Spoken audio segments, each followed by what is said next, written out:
આજે વડોદરા શહેરમાં વિવિધ ગણપતિ પંડાલોમાં જઈને ગણપતિજીની પૂજા અર્ચના માટે ભારતીય જનતા પાર્ટી શહેર પ્રમુખશ્રી અને ધારાસભ્યશ્રીઓ સાથે મળીને ગણપતિજીની પૂજા કરવાનો આજે અવસર પ્રાપ્ત થયો છે.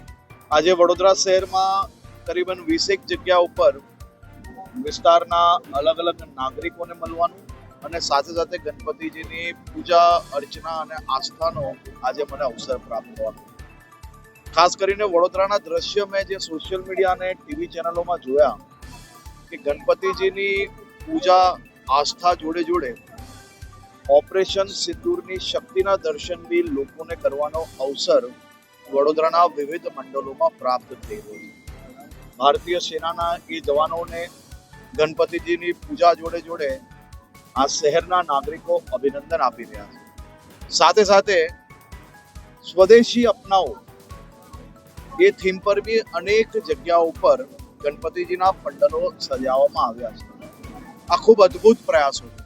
આ પંડાલોને હું અભિનંદન આપું છું. આ બધા જ મંડળના સભ્યોને હું ખાસ કરીને એટલા માટે અભિનંદન આપું છું કે સ્વદેશી અપનાવોની થીમના માધ્યમથી આવનારા દિવસોમાં આપ કલ્પના કરો, નવરાત્રી, દિવાળી જેવા તહેવારોમાં મધ્યમ નાના વેપારીઓને ખૂબ મોટો ફાયદો આ અનેક અભિયાનો થકી થતો હોય છે. એટલે ગણપતિજીની પૂજા અર્ચના જોડે જોડે આસ્થાની જોડે જોડે દેશની સેનાની શક્તિના દર્શન બી વડોદરામાં થઈ રહ્યા છે. ગણપતિજીની આસ્થા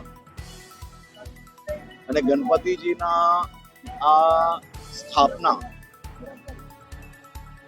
એ પોલીસ માટે સૌથી મોટી વ્યવસ્થાઓ જોડેના આ 10 દિવસના કાર્યક્રમ છે. ગણપતિજીની આસ્થા પર ખલેલ પહોંચાડનાર એક બી વ્યક્તિને વડોદરા પોલીસે છોડી નથી. શોધીને સીધા પગે ચાલી ના શકે એવી વ્યવસ્થા કરનાર વડોદરા શહેર પોલીસને ખૂબ ખૂબ અભિનંદન આપું છું.